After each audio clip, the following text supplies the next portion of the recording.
Hello friends, welcome back everyone. Welcome to my channel. और आज मैं लेकर आया हूँ चैप्टर नंबर 4, जो हमारी आधुनिक भारत इतिहास की सीरीज चल रही थी बिपिन चंद्रा की बुक से। तो 3 चैप्टर कंप्लीट करा दिए। ठीक फ्रेंड्स, अगर किसी ने ना देखा हो तो जाके चैनल की प्ले लिस्ट में देख ले। वीडियो लगा दी गई है, प्ले लिस्ट बना दी गई है आधुनिक भारत के नाम से। तो इसमें हम देखेंगे चैप्टर नंबर 4।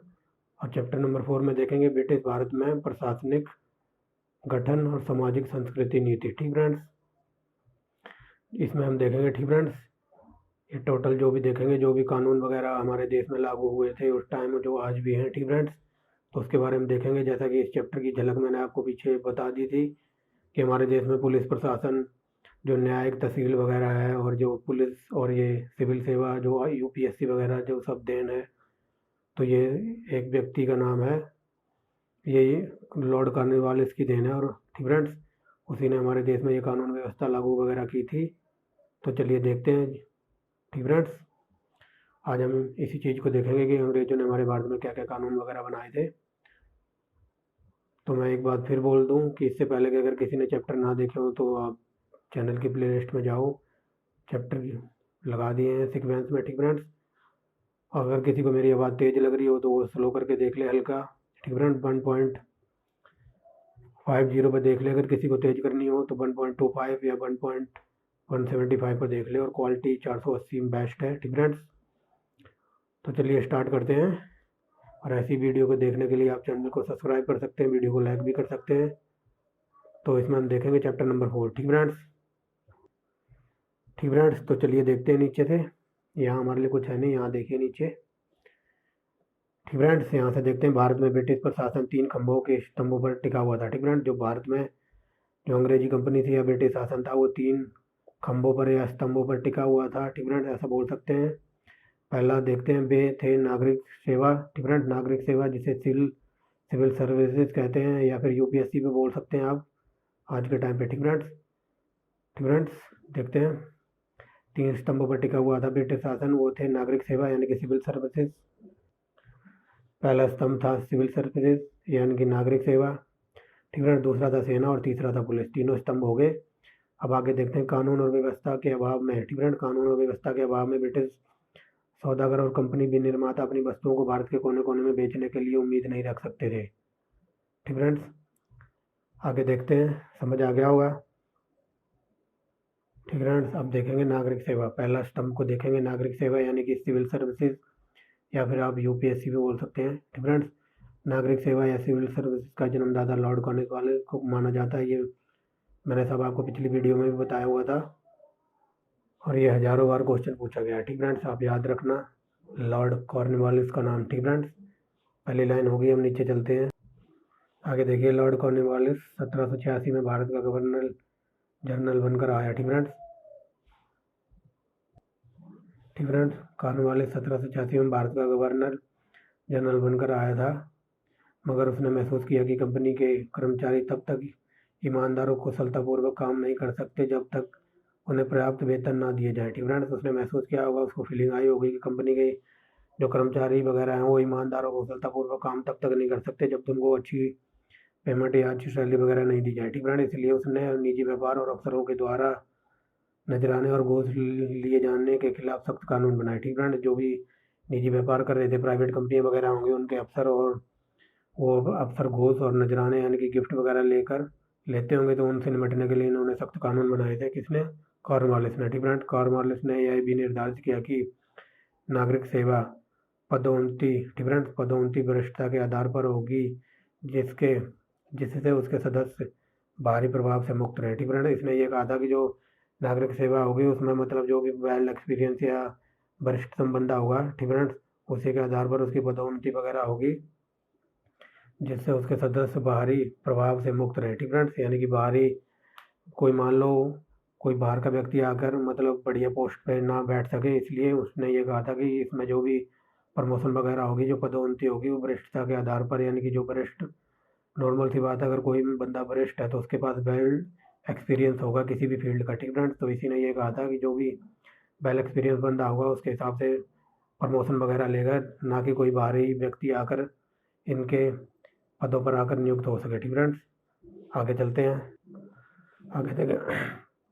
सॉरी फ्रेंड्स, आगे देखेंगे लॉर्ड वेल्लेस्ली ने 1800 में नागरिक सेवा में आने वाले युवाओं के प्रशिक्षण के लिए कोलकाता में फोर्ट विलियम कॉलेज खोला। ठीक फ्रेंड्स, ये हजारों बार क्वेश्चन पूछा गया। ठीक फ्रेंड्स, कोलकाता में फोर्ट विलियम खोला था किसने? लॉर्ड वेल्लेस्ली ने 1800 में। ठीक फ्रेंड्स, और किसके लिए? नागरिक सेवा में आने वाले युवाओं के प्रशिक्षण के लिए। ठीक फ्रेंड्स, आगे देखें कि कंपनी के निर्देशकों ने उसकी कार्रवाई को पसंद नहीं किया। ठीक फ्रेंड्स, जो कंपनी के निर्देशक या डायरेक्टर वगैरह होंगे, बोर्ड ऑफ डायरेक्टर के लोग, तो उनको ये तरकीब यानी कि उसकी ये रणनीति पसंद नहीं आई होगी वेल्लेस्ली की। ठीक फ्रेंड्स, तो उन्होंने आगे देखते हैं क्या करते हैं। उन्होंने 1806 में उन्होंने कोलकाता कॉलेज की जगह इंग्लैंड में हैलीबेरी के अपने ईस्ट इंडिया कॉलेज के प्रशिक्षण का काम प्रारंभ किया। ठीक फ्रेंड्स, यानी कि इनको ये इनकी तरकीब पसंद नहीं आई थी वेल्लेस्ली की, तो इन्होंने इंग्लैंड में खुद का कॉलेज हैलीबेरी कॉलेज खोला होगा। ठीक फ्रेंड्स, कॉलेज देखो हैलीबेरी में अपने ईस्ट इंडिया कॉलेज के प्रशिक्षण का काम आरंभ किया था। ठीक फ्रेंड्स,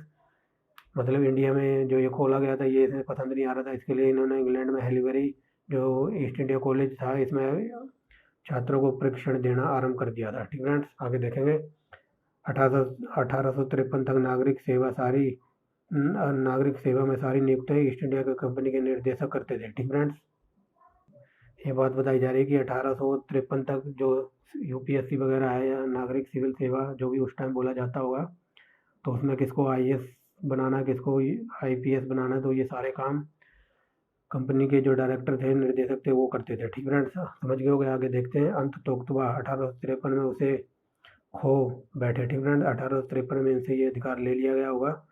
1853 में वे उसे खो बैठे जब चार्टर एक्ट ने यह कानून व्यवस्था लागू की कि नागरिक सेवा में सारे प्रवेश प्रतियोगी परीक्षाओं के आधार पर किए जाएंगे। ठीक फ्रेंड्स, लो भाई यहाँ पर प्रतियोगी परीक्षाओं का ऑप्शन दे दिया है चार्टर एक्ट ने। ठीक फ्रेंड्स, जो 1853 का चार्टर एक्ट था उसमें ये कहा गया था कि अब जो भी ना सिविल सर्विसेज में भर्ती होगा वो पहले पेपर क्लियर करेगा और फिर भर्ती होगा। ठीक फ्रेंड्स, इनसे सारे अधिकार छीन लिए थे। अगर एक बात बता दो फ्रेंड्स, कई लोगों की ये क्वेश्चन क्वेरी रहती है कि उस टाइम यूपीएससी इतनी कठिन थी कि आज कठिन है। ठीक फ्रेंड्स, तो मैं बता दूं आज तो ना कुछ भी कंपटीशन नहीं है उस टाइम के अकॉर्डिंग। ठीक फ्रेंड्स, याद रखना इस बात को, जो मैं बता रहा हूँ उस टाइम की जो सिविल सर्विस थी ना और जो आज की यूपीएससी है, तो उस टाइम आज तो कुछ भी कंपटीशन नहीं है उस टाइम के अकॉर्डिंग। ठीक फ्रेंड्स, और वो क्यों नहीं है मैं बताता हूँ कि उस टाइम आज तो आपके पास सब कुछ फ्रीडम है। आप अपना यूपीएससी का फॉर्म भर सकते हो, हर जगह के पास आपके पास ऑप्शन है हर फील्ड के लिए कि आप किसी भी स्टेट में अपना सेंटर भर सकते हो। ठीक फ्रेंड्स, किसी भी स्टेट में आप अपना सेंटर अलॉट करवा सकते हो। बस उस टाइम ऐसा नहीं था। ठीक फ्रेंड, अंग्रेजों के टाइम ऐसा नहीं था। उस टाइम कंपटीशन इतना ज़बरदस्त था। आप मान लो कोई बंदा है, उस टाइम की बात बता रहा हूँ, अगर कोई बंदा सिविल सर्विसेज के लिए फॉर्म भरता है तो फॉर्म भरा जाता था। ठीक फ्रेंड, फॉर्म भरने के बाद आप इंग्लैंड जाते थे पेपर देने, यहाँ पेपर नहीं होता था इंडिया में। ठीक फ्रेंड्स, इंग्लैंड जाना पड़ता था उस पेपर को क्लियर करने के लिए, और उन्हीं की भाषा में, अंग्रेजी भाषा में। ठीक फ्रेंड्स, पेपर इंग्लैंड में होता था और इंग्लिश भाषा में होता था, और सेंटर आपका इंग्लैंड में आता था, और उसकी नियुक्ति वगैरह भी वही करते थे, बोर्ड ऑफ डायरेक्टर के मेंबर। ठीक फ्रेंड्स, तो आज देख लो उस टाइम मतलब पेपर ऐसा होता था कि उन्हीं के देश में जाकर उन्हीं के लैंग्वेज में पढ़कर और उन्हीं के लोगों को डिफीट करना उस टाइम बहुत ही बड़ा एकदम माउंटेन चढ़ने जैसा काम था। लेकिन हमारे देश में कुछ ऐसे योद्धा हुए जो उन्होंने इस कारनामे को करके दिखाया था। ठीक फ्रेंड्स, पहले थे सत्येंद्र नाथ टैगोर, उन्होंने भी ये सिविल सर्विसेज पास की थी। सुरेंद्र नाथ बनर्जी थे। ठीक फ्रेंड्स, तो आज के टाइम पे देख लो तो उस टाइम इतना कंपटीशन था, मतलब फार्म भरा के जाता था इंग्लैंड में और इंग्लैंड ही जाता था, सेंटर इंग्लैंड में होता था, और उन्हीं के लोगों का उन्हीं की लैंग्वेज में उन्हीं का सिलेबस पढ़कर और उन्हीं के लोगों को डिफीट करना इस परीक्षा में बहुत ही औखा काम था। ठीक फ्रेंड्स, तो आज तो कुछ भी कंपटीशन नहीं है। आज आपके पास हर तरीके की आज़ादी है, आप फॉर्म भर सकते हो, अपना सेंटर कहीं भी अलॉट कर सकते हो, हिंदी मीडियम का भी ऑप्शन है, आप पेपर हिंदी में दे सकते हो, इंग्लिश में दे सकते हो। ठीक फ्रेंड्स, आपके पास पूरा सिलेबस मेंशन है कि आपको ये पढ़ना है। उस टाइम सिलेबस वगैरह भी नहीं था, सब कुछ इंग्लिश में था, और सिलेबस जो अंग्रेज चाहते थे वो बनाते थे। ठीक फ्रेंड्स, तो आई होप आप समझ गए होंगे, क्योंकि ज़्यादा ही मैंने लेक्चर दे दिया है। ठीक फ्रेंड्स, तो आप तैयारी करते रहो, जुड़े रहो जो आंसर के साथ अच्छी अच्छी वीडियो देखने के लिए। ठीक फ्रेंड्स, तो आगे चलते हैं। यहाँ तक बात हो गई थी और क्लियर भी हो गया होगा कि उस टाइम क्या डिफरेंस था और आज क्या डिफरेंस है यूपीएससी के अंदर। ठीक फ्रेंड्स, तो आप आगे देखेंगे 1793 में यह व्यवस्था भी की गई थी कि प्रशासन उन सारे ऊंचे ओहदों, ठीक है, जो ऊंची पोस्ट वगैरह हो रही है उसकी बात बताई जा रही है। 1793 में यह व्यवस्था की गई कि प्रशासन में सारे ऊंचे ओहदों ओहदों पर जहां 500 पाउंड सालाना वेतन मिलता था, केवल अंग्रेज ही नियुक्त हो सकते थे, ठीक है। देख लो, बता दिया कि जो ऊंची वगैरह पोस्ट वगैरह थी जहाँ पर सालाना जो इनकम थी यानी कि इनकी सैलरी वगैरह होती है वो 500 पाउंड थी, और जो ऊंची पोस्ट वगैरह थी उन पर केवल अंग्रेज ही नियुक्त हो सकते थे। ऐसा भी कानून था, क्योंकि मैं आपको शुरू से ही एक बात बोलता आया हूँ कि अंग्रेज भारत में चाहे कुछ भी उन्होंने आके किया हो, कुछ भी किया हो, लेकिन उनका प्राइम टारगेट यही था कि हमें बस लाभ से प्रॉफिट है, हमें बस पैसा चाहिए, लाभ चाहिए, वो चाहे कहीं से भी आए, ठीक है फ्रेंड्स। चाहे वो लोगों का खून बहा कर आए, लोगों के घरों को उजाड़ कर आए, लोगों को मार कर आए, ठीक है फ्रेंड्स। चाहे वो डिवाइड एंड रूल की नीति अपना कर आए, कुछ भी हो। तो वहाँ भी देखो यही बात आ गई कि जो जहाँ पर अच्छी इनकम वगैरह थी ना, तो वहाँ पर भी अंग्रेज अधिकारी ही नियुक्त होते थे, ठीक फ्रेंड्स।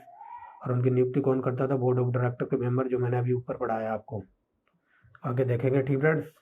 भारतीय सिविल सेवा यानी कि इंडियन सिविल सर्विसेज, ठीक फ्रेंड्स। इंडियन सिविल सर्विसेज धीरे धीरे दुनिया में एक अत्यंत कुशल और शक्तिशाली रूप में विकसित हो गई, ठीक फ्रेंड्स, जो आज भी है।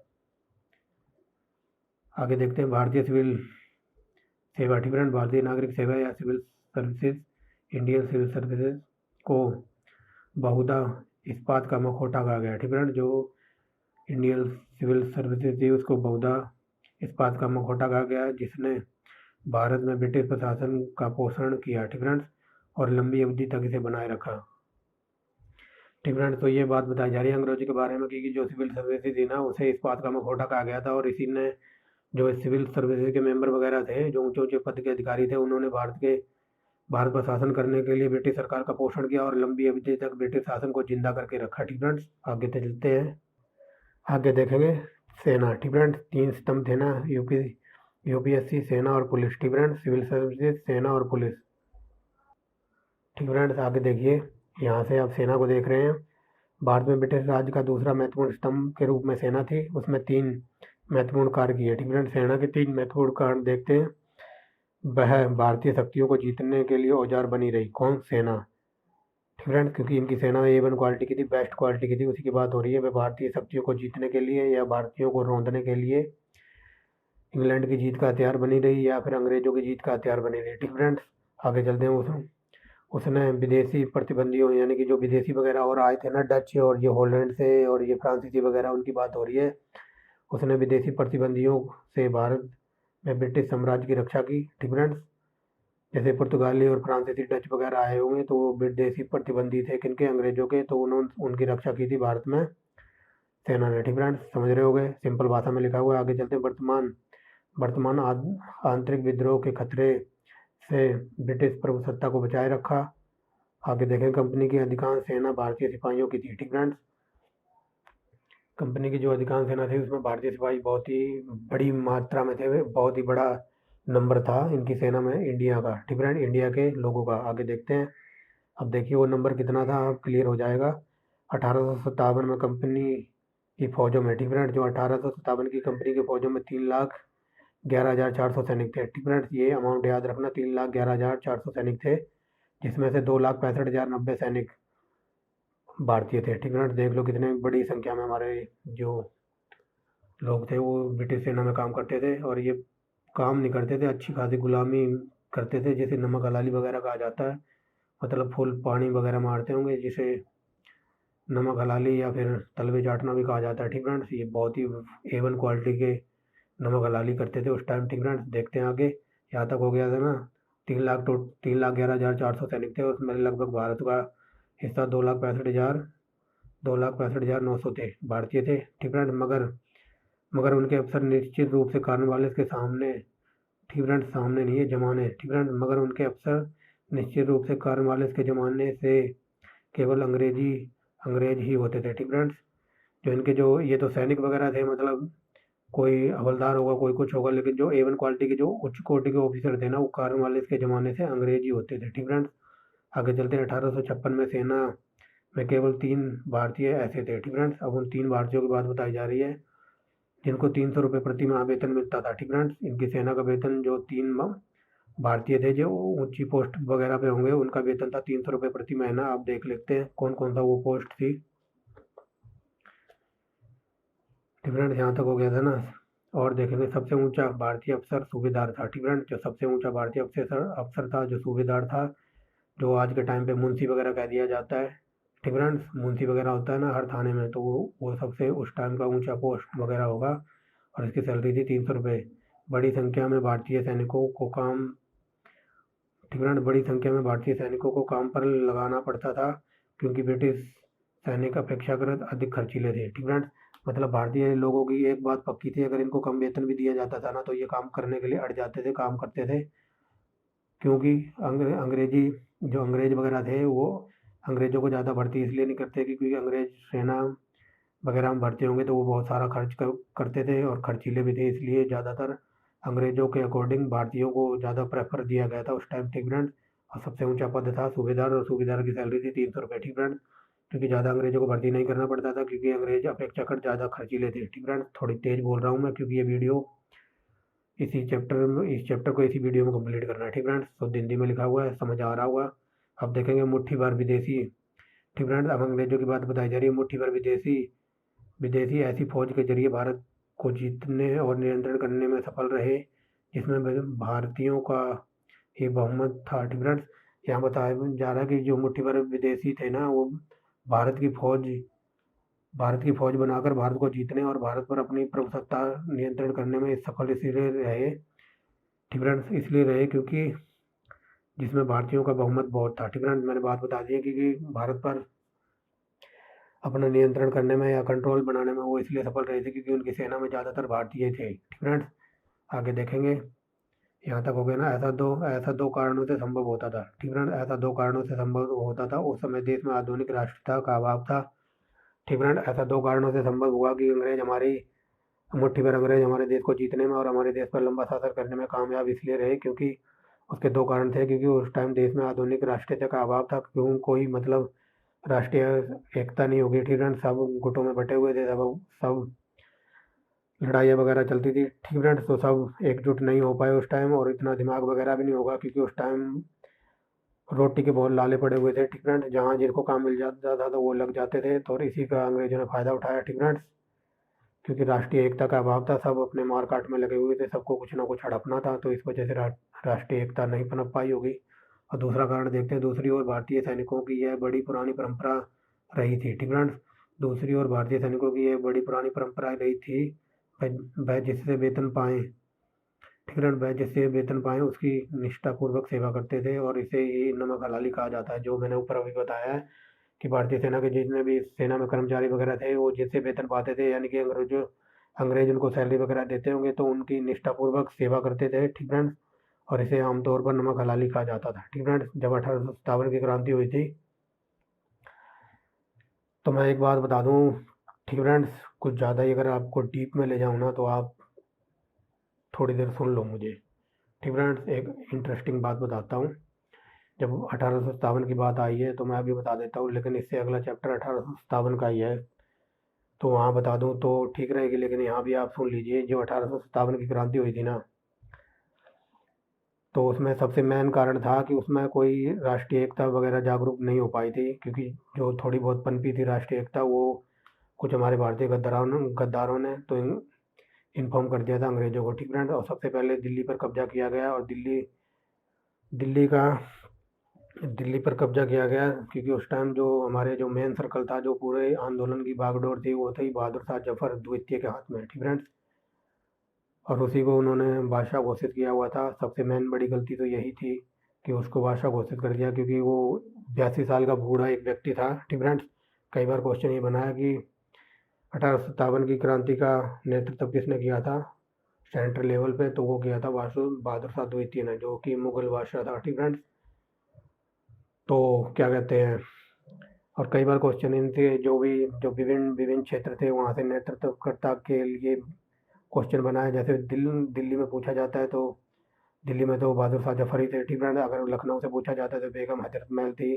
कानपुर से नाना तात्या टोपे थे। ठीक फ्रेंड्स, और बिहार से कुंवर सिंह थे। तो ये सब मैं आने वाले चैप्टर में बताऊंगा, बट यहाँ से एक छोटी सी कहानी सुन लीजिए। कि जो दिल्ली का विद्रोह दबाया था ना, वो नीलसन और हडसन नाम के दो व्यक्तियों ने, अंग्रेज अफसर थे, उन्होंने दबाया था। ठीक फ्रेंड्स, पूरे सबसे पहले उन्होंने दिल्ली पर कब्जा किया हुआ था दिल्ली पर। ठीक फ्रेंड्स, क्योंकि जो बादशाह जफर की बीवी थी, क्या नाम था उनका नाम था, एक सेकंड फ्रेंड। ठीक फ्रेंड्स, उनकी बीवी का नाम अभी मुझे याद नहीं आ रहा है, बट आप कहानी सुन लीजिए, क्योंकि नेक्स्ट चैप्टर में ये कहानी मैं दोबारा समझा दूंगा आपको। उनकी बीवी का नाम मेरे दिमाग से अभी निकल गया है। ठीक फ्रेंड्स, तो उनकी बीवी ये नहीं चाहती थी कि जो बहादुर शाह जफर थे ये युद्ध करे। ठीक फ्रेंड्स, क्योंकि लड़ाई में वो बहुत ही बूढ़े व्यक्ति थे, 85 साल के थे, और उनको दिल्ली में कैद कर लिया जाता है, दिल्ली के लाल किला में बंद होता है। ठीक फ्रेंड्स, और जो हडसन और नीलसन नाम के दो व्यक्ति थे, उन्होंने दिल्ली से विद्रोह दबाने का काम किया था। कई बार ये क्वेश्चन बना है। ठीक फ्रेंड्स, याद रखेंगे हडसन और नीलसन का नाम। लेकिन जो ये हडसन होता है ना, इसके साथ एक दिक्कत होती है, ये टूटी फूटी ना उर्दू बोलता है। ठीक फ्रेंड्स, ये टूटी फूटी उर्दू बोलने का काम करता है, प्रॉपर पूरे ढंग से उर्दू नहीं बोल पाता है। ठीक फ्रेंड्स, लेकिन जैसे ये दिल्ली में आता है ना, लाल किले के अंदर, बहादुर शाह जफर बंद है अपने दोनों बेटों के साथ, और अपनी पत्नी का नाम फ्रेंड्स अभी मेरे दिमाग से निकल गया है, बट आप सुन लो कहानी। ठीक फ्रेंड्स, तो जो नीलसन और हडसन आते हैं, वो बहादुर शाह के बेटे होते हैं। ठीक फ्रेंड्स, दो बेटे होते हैं, उनको मार देते हैं उनकी आंखों के सामने। ठीक फ्रेंड्स, ठीक फ्रेंड्स, उनको उनके बेटों का कत्ल कर दिया जाता है, उनके राजकुमारों को कत्ल कर दिया जाता है बहादुर शाह की आंखों के सामने। ठीक फ्रेंड्स, और फिर उन दोनों के कत्ल करके उन दोनों का सर बहादुर शाह के सामने पेश करता है हडसन। ठीक फ्रेंड्स, और हडसन एक उर्दू में शायरी बोलता है। ठीक फ्रेंड्स, बहादुर शाह जफर को एक उर्दू में शायरी बोलता है, और वो शायरी ये थी कि दम दमे में दम नहीं। ठीक फ्रेंड्स, बहादुर शाह जफर को बोलता है उर्दू में एक शायरी हडसन, कि दम दमे में दम नहीं, अब खैर मांगो जान की। ठीक फ्रेंड्स, दम दमे में दम नहीं, अब खैर मांगो जान की, कि ए जफर अब ठंडी पड़ गई है शमशीर हिंदुस्तान की। ठीक फ्रेंड्स, क्योंकि पूरे हिंदुस्तान पे अंग्रेजों का कब्जा था, तो इसीलिए उसने ये शायरी बोली थी। लेकिन बहादुर शाह जफर रिप्लाई करते हैं, और वो बोलते हैं हडसन को, ये वो रिप्लाई देते हैं कि बागियों में बू रहेगी जब तक ईमान की, कि बागियों में बू रहेगी जब तक ईमान की, तख्ते लंदन तक चलेगी तेग हिंदुस्तान की। तेग माने होता है तलवार। ठीक फ्रेंड्स, तो उन्होंने ये कहा था कि लंदन तक चलेगी भारत की तलवार, और वो लंदन में जाके 1940 में जब चली, जब उधम सिंह ने जाकर लंदन के किंग्सले पैलेस में जनरल डायर को मारने का काम किया था। ठीक फ्रेंड्स, इसके ऊपर भी एक कहानी है जो मैं अगले चैप्टर में सुनाऊंगा, बट ये कहानी थी थोड़ी बहुत। ठीक फ्रेंड्स, और ये प्रॉपर कहानी मैं आपको अगले चैप्टर में सुनाऊंगा कि कैसे 1857 की क्रांति वगैरह हुई थी। तो आप इतनी बात याद रख लेना कि दिल्ली से बहादुर शाह जफर थे, और उनको दिल्ली का नेतृत्व कर रहे थे, और उस दिल्ली का नेतृत्व को दबाने की कोशिश नीलसन और हडसन नामक दो अंग्रेजी सिपाहियों ने की थी। ठीक फ्रेंड्स, आगे देखते हैं। नहीं तो ऐसे अगर मैं कहानी सुनाने लग गया, हर टॉपिक पे एक कहानी है, तो ऐसे चैप्टर पूरा लंबा हो जाएगा। ठीक फ्रेंड्स, कहानी में ही रह जाएंगे हम। आगे चलते हैं। हमने सेना देख ली, सिविल सर्विसेज देख ली, अब पुलिस को देखेंगे। तो पुलिस को देखते हैं।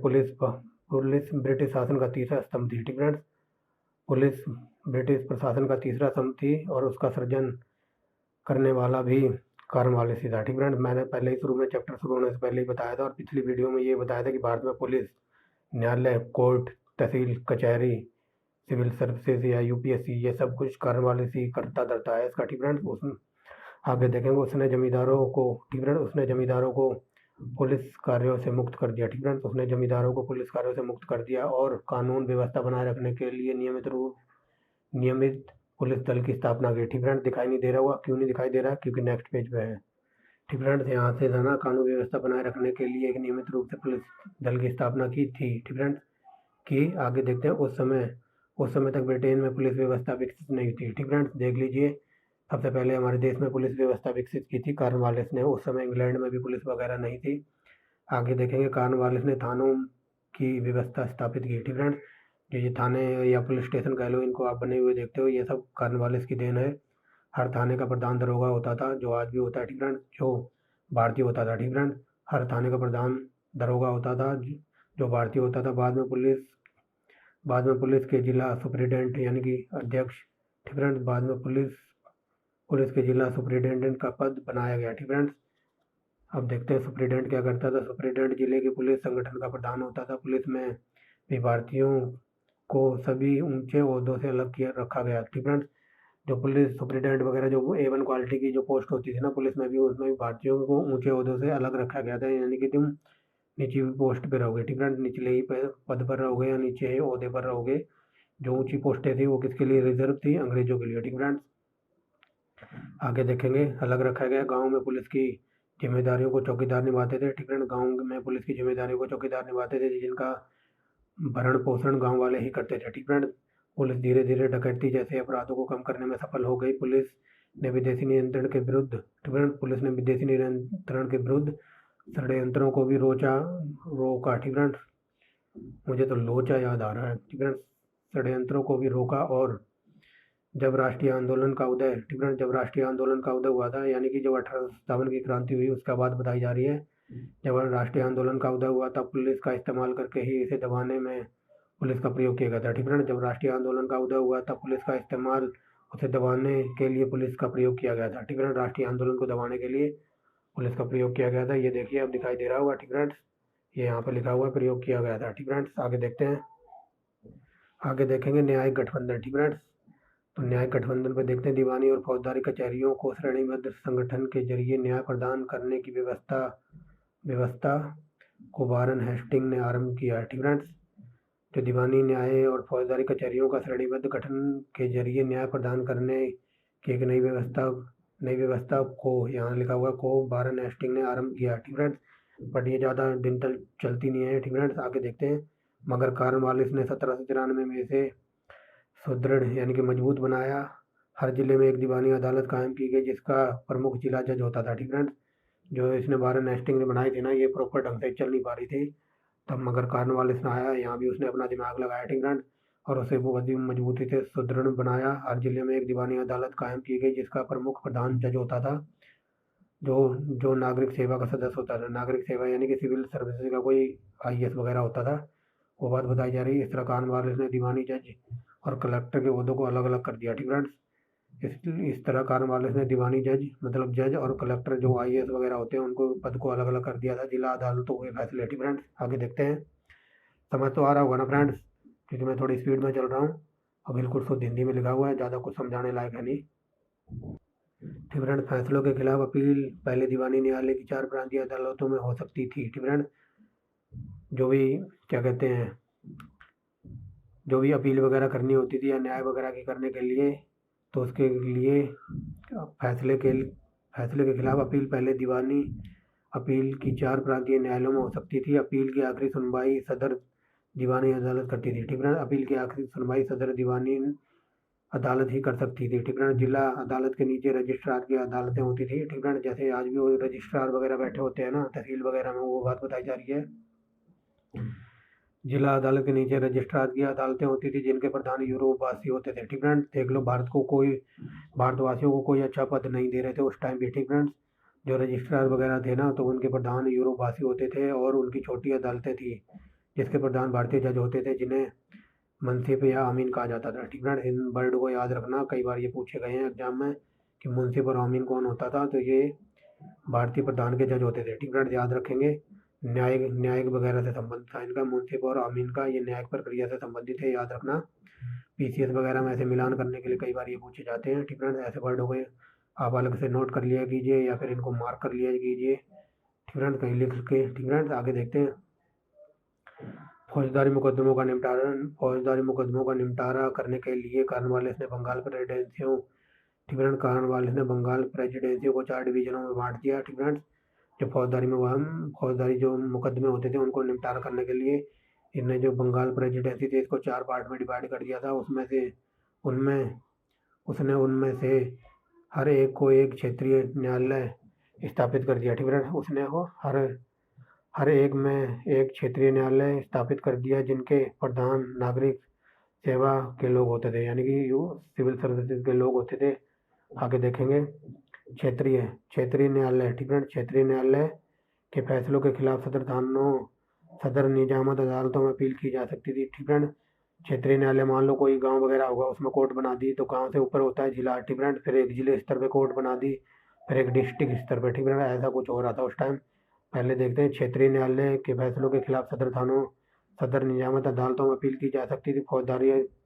फौजदारी अदालतों में मुस्लिम फौजदारी कानून को संबोधित किया गया और कम सख्त रूप में लागू किया गया। ठीक फ्रेंड्स, ठीक है। जो क्षेत्रीय न्यायालय की अदालतें होती थी उनको सदर नियमित अदालत में अपील की जा सकती थी उनके फैसलों के खिलाफ। फौजदारी अदालतों में मुस्लिम फौजदारी कानून को संबोधित किया गया और इनको कम सख्त रूप से मतलब लागू किया गया। जो फौजदारी अदालतें थी ना उसमें जो मुस्लिम फौजदारी कानून वगैरह संबंधित थे तो उनको मतलब थोड़ा कम सख्ती से पेश आते होंगे। ठीक फ्रेंड्स, आगे देखते हैं। अब ये लॉर्ड विलियम बेंटिक क्या कहते हैं इनकी सुनते हैं। ठीक है फ्रेंड्स, विलियम बेंटिक ने 1831 में अपील कर प्रांतीय अदालतों तथा क्षेत्रीय अदालतों को खत्म कर दिया। ठीक फ्रेंड्स, ये कुछ नया ही लेकर आए थे उस टाइम। तो इन्होंने 1831 में जो अपील 1831 में अपीलीय कर प्रांतीय अदालतों और क्षेत्रीय न्यायालयों को खत्म कर दिया। ठीक फ्रेंड्स, आगे देखते हैं। उनका काम पहले कमीशनों और बाद में जिला जजों और कलेक्टरों को सौंप दिया गया। ठीक फ्रेंड्स, जो ये प्रांतीय अदालतें थी और जो क्षेत्रीय अदालतें थी इनका काम उनको सौंप दिया गया था। पहले उनको कमीशनों को सौंप दिया गया और बाद में जिला जजों को और फिर जिला कलेक्टर को, यानी कि IAS वगैरह देखते होंगे इनके सारे मामले। ठीक फ्रेंड्स, आगे देखेंगे। उसने भारतीयों को डिप्टी मजिस्ट्रेट, सबॉर्डिनेट जज और प्रिंसिपल सदर अमीन नियुक्त किया। ठीक फ्रेंड्स, डिप्टी मजिस्ट्रेट, सबॉर्डिनेट और प्रिंसिपल सदर अमीन नियुक्त किया। सदर दीवानी अदालतें। ठीक फ्रेंड्स, सदर दीवानी अदालत और सदर निजामत अदालत की जगह 1865 में बंगाल, मद्रास और मुंबई में उच्च न्यायालय कोर्ट की स्थापना की गई। वेरी वेरी मोस्ट इंपॉर्टेंट है, कई बार हजारों बार एग्जाम में ये पूछा गया होगा कि कलकत्ता, मद्रास और मुंबई में हाई कोर्ट कब खुला था, तो 1865 में। ठीक फ्रेंड्स, और कई बार थोड़ा घुमा के पूछ लेता कि 1865 में कहाँ पर हाई कोर्ट खुला था, तो इन तीनों शहरों को नाम याद रखेंगे, कलकत्ता, मुंबई और मद्रास। ठीक फ्रेंड्स, आगे देखते हैं। अधिनियम तथा पुराने कानूनों को संहिताबद्ध। ठीक फ्रेंड्स, अधिनियम और पुराने कानून को संहिताबद्ध करने की प्रक्रियाओं के द्वारा अंग्रेजों ने कानून की एक नई प्रणाली को स्थापित की। ठीक फ्रेंड्स, अब वो प्रणाली देख लेते हैं क्या इन्होंने स्थापित किया था। तो यहाँ लिखा हुआ है। ठीक फ्रेंड्स, देख लो, एक एक लाइन से क्वेश्चन बनाया और ये चैप्टर जो मैं प्रोवाइड करवा रहा हूँ मैंने 3 बार इस चैप्टर को पढ़ा है, तब जाके इस चैप्टर का पूरा निचोड़ निकाल के लेकर आया हूँ आपके सामने। ठीक फ्रेंड्स, कुछ लोग कहेंगे कि आपने तो पूरी बुक कॉपी पेस्ट करवा दी। भाई पूरी बुक कॉपी पेस्ट नहीं है, क्योंकि हर एक लाइन से यहाँ से एग्जाम में क्वेश्चन बनाया है। ठीक फ्रेंड्स, तो इसीलिए मैंने जो पूरा निचोड़ निकाला है चैप्टर का वही आपको प्रोवाइड करा रहा हूँ। और आप जो भी हिंदी में कंटेंट प्रोवाइड कराता हो ना यूट्यूब पे, आप वहाँ से और मेरी वीडियो को कंपेयर करके देख लेना, आपको पता चल जाएगा। ठीक फ्रेंड्स, आगे देखते हैं। 1833 के एक्ट के अनुसार कानून बनाने के अख्तियार काउंसिल की समिति से गवर्नर जनरल को दे दिए गए। ठीक फ्रेंड्स, जो 1833 का चार्टर एक्ट वगैरह था तो उसमें कानून बनाने का जो सारे अधिकार वगैरह थे वो काउंसिल की सहमति से गवर्नर जनरल को दे दिए गए थे। ठीक फ्रेंड्स, आगे देखेंगे। सरकार ने 1833 में मकाले के नेतृत्व में भारतीय कानूनों को संहिताबद्ध करने के लिए एक विधि आयोग यानी कि लॉ ऑफ कमीशन नियुक्त किया। ठीक फ्रेंड्स, कई बार क्वेश्चन ये पूछा गया है कि लॉ ऑफ कमीशन यानी कि विधि आयोग किसके काल में बनाया गया, तो लॉर्ड मकाले। ठीक फ्रेंड्स, याद रखना है। और ये वही बंदा है जिसने हमारे देश की शिक्षा को तार तार कर दिया था। ठीक फ्रेंड्स, आगे देखेंगे।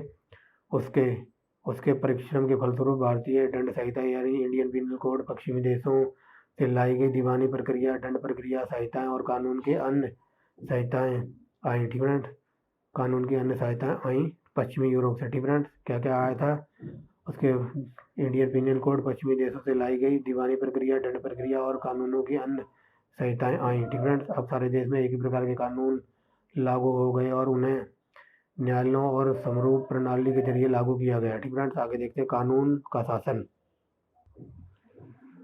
का शासन देखते हैं अंग्रेजों के। ठीक फ्रेंड्स, ये क्या लिखा हुआ है अंग्रेजों के कानून के शासन में। ठीक फ्रेंड्स, अंग्रेज के कानून के शासन से। ठीक फ्रेंड्स, अंग्रेज के कानून के शासन से ये लिखा हुआ है से तात्पर्य था। ठीक फ्रेंड्स, जो अंग्रेजों का कानून वगैरह था उससे यह तात्पर्य था कि उनका शासन कम से कम सैद्धांतिक रूप में कानूनों के अनुसार चलाया जाए। ठीक फ्रेंड्स, ना कि शासक या सनक या व्यक्तिगत इच्छा के अनुसार। ठीक फ्रेंड्स, इनका ये कानून वगैरह लाया गया था तो इन्होंने ये कहा था कि हमारा कानून यानी कि हमारे जो लॉ वगैरह हुए सैद्धांतिक रूप से कानूनों के अनुसार चलाए जाए, ना कि किसी शासक, सनक या व्यक्ति की इच्छा के अनुसार। ठीक फ्रेंड्स, आगे देखेंगे। कानूनों ने प्रजा के अधिकारों। ठीक फ्रेंड्स, कानूनों ने प्रजा के अधिकारों, विशेष अधिकारों और जिम्मेदारियों को स्पष्ट रूप से परिभाषित किया गया था। ठीक फ्रेंड्स, कुछ हद तक ये कानून अच्छा वगैरह भी था। आगे देखेंगे, कानून का शासन कुछ हद तक व्यक्तिगत स्वतंत्रता की गारंटी था। ठीक फ्रेंड्स, कानून का जो शासन था कुछ हद तक व्यक्ति की स्वतंत्रता की गारंटी देता था। ठीक फ्रेंड्स, अब आगे देखेंगे कानून के सम्मुख समानता। ठीक फ्रेंड्स, जल्दी जल्दी बोलने के चक्कर में तो कुछ वर्ड थोड़ा मुंह से गलत निकल जाता है। ठीक फ्रेंड्स, आप उस पर ध्यान मत दीजिए, मैं एक एक वर्ड डिफाइन कर रहा हूँ डिटेल में। ठीक फ्रेंड्स, क्योंकि स्पीड में बोलने के चक्कर में तो कुछ कानून को पढ़ देता हूँ, तो आप उस पर ध्यान मत देना। ठीक फ्रेंड्स, स्क्रीन के सामने जो भी वर्ड लिखा हुआ है उसको मैंने मार्क किया हुआ है पेंसिल से। ठीक फ्रेंड्स, तो चलते हैं। अंग्रेजी राज के दौरान। ठीक फ्रेंड्स, मुझे तो शासन याद आ रहा है बट यहाँ राज लिखा हुआ है तो आप अवॉइड करना। ठीक फ्रेंड्स, आप देखेंगे कानून के सम्मुख समानता अंग्रेजी राज के दौरान भारतीय विधि प्रणाली। ठीक फ्रेंड्स, अंग्रेजी राज के दौरान भारतीय विधि प्रणाली कानून के सम्मुख समानता की अवधारणा पर आधारित थी। ठीक फ्रेंड्स, जो अंग्रेजी राज वगैरह चल रहा था ना उसमें जो भारतीय विधि प्रणाली कानून के सम्मुख समानता और अवधारणा की बेस पर आधारित थी। आगे देखेंगे, मगर कानून की सम्मुख समानता इस उत्कृष्ट सिद्धांत का एक अपवाद भी था। ठीक फ्रेंड्स, जो कानून की जो सम्मुख समानता वगैरह थी तो उसका एक अपवाद भी था, और वो अपवाद देखते हैं क्या था। वह यह है कि यूरोप वासियों और उनके वंशजों के लिए अलग अलग अदालतें और यहाँ के कानून भी अलग अलग थे। ठीक फ्रेंड्स, अपवाद देख लिया होगा। जो यूरोप के वगैरह जो भी कानून वगैरह थे, तो जो यूरोपीय, मान लो कोई यूरोप का बंदा है, वो कोई क्राइम करता है या कत्ल वगैरह कर देता है, तो उसकी कार्रवाई वगैरह में ना तो इंडियन जजों को भाग लेना दिया जाता था, ना ही इंडियन लोगों को। और जो यूरोप के कानून वगैरह थे और यूरोप के जज ही उस मैटर को हैंडल करते थे, और जिसके कारण यूरोप वासियों को सख्त सजाएं नहीं मिल पाती थी और कभी कभार वो छूट भी जाते थे। तो वो ये बताया गया है। आगे देखेंगे, मगर कानून की सम्मुख समस्या के एक अपवाद यह था कि वह यूरोप वासियों और उनके वंशजों के लिए अलग अलग अदालतें थी, यहाँ तक कि कानून भी अलग होते थे। उनके खिलाफ फौजदारी मुकदमों की सुनवाई केवल यूरोप जज ही करते थे। ठीक फ्रेंड्स, जैसा कि मैंने अभी बताया वगैरह है। आगे देखेंगे, ठीक फ्रेंड्स, जज करते थे। अब देखेंगे क्यों करते थे। फलस्वरूप मुकदमों की सुनवाई करने वाले अनेक यूरोपीय जजों ने उनकी हल्की सजा दी। ठीक फ्रेंड्स, या उन्हें रिहा कर दिया। जैसा कि मैंने पहले बता चुका हूँ, जो यूरोप के वासियों को या तो हल्की सजा वगैरह देते थे, क्योंकि जज वगैरह सारे यूरोप के ही थे। ठीक फ्रेंड्स, मुकदमों की सुनवाई वाले अनेक यूरोपीय जज उन्हें हल्की सजा देते थे या कभी कभी कत्ल को भी माफ़ कर देते थे या रिहा कर देते थे। ठीक फ्रेंड्स, समझ गए होंगे। अब देखते हैं न्याय प्रक्रिया कैसी थी।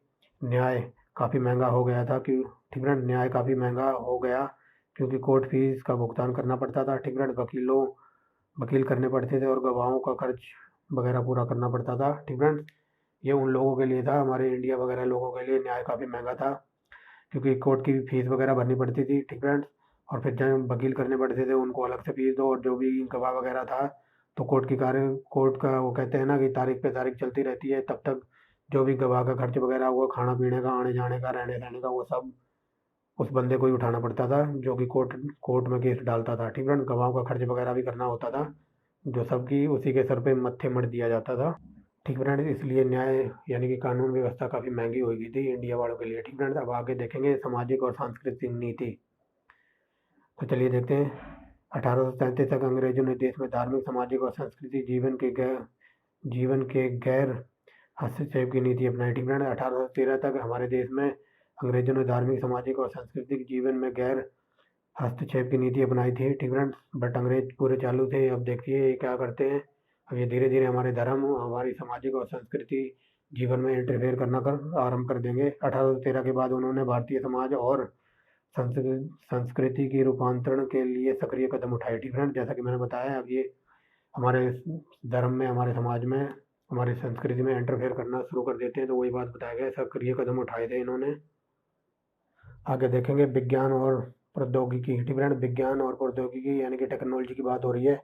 विज्ञान और प्रौद्योगिकी ने भी मानवीय प्रकृति की नई प्रत्यक्षाएं उत्पन्न कर दी। ठीक फ्रेंड्स, जो मैंने जैसे कि पहले बताया है कि जब भी कोई नई चीज़ आएगी, मान लो कोई टेक्नोलॉजी है, इसका फ़ायदा भी है, इसका घाटा भी है। ठीक फ्रेंड्स, जब से हमारे देश में टेक्नोलॉजी आई है, ठीक फ्रेंड्स, जैसे आज की बात बता रहा हूँ, मान लो टेक्नोलॉजी है तो टेक्नोलॉजी का फ़ायदा भी है। आप मीलों दूर, मान लो कोई व्हाट्सअप, कोई एग्जांपल ले लो, आप व्हाट्सअप पे बात कर रहे हो तो क्या ये टेक्नोलॉजी है, एक सॉफ्टवेयर है जो मीलों दूर आपकी फ़ोटो, आपकी चैट तुरंत पहुंचा देता है। ठीक फ्रेंड्स, लेकिन इसका फ़ायदा भी है, टेक्नोलॉजी का नुकसान भी है। ठीक फ्रेंड, जब से टेक्नोलॉजी वगैरह आई है, आपने देखा होगा ज़्यादातर साइबर क्राइम बढ़ गए हैं। ठीक फ्रेंड, वो कहते हैं ना कि एक, अभी हमारे पड़ोस की एक घटना बता दूं। मेरा दोस्त था, फ्रेंड पीछे गली में रहता था, तो उसके बैंक से अकाउंट से ना 3 मैसेज आए, 3 ओटीपी। ठीक फ्रेंड्स, और वो ओटीपी उसने किसी के साथ शेयर वगैरह भी नहीं किया, बस उन पर क्लिक किया तो समझ लो कम से कम एक, तीनों ओटीपी उसने मतलब उन पर क्लिक किया देखने के लिए,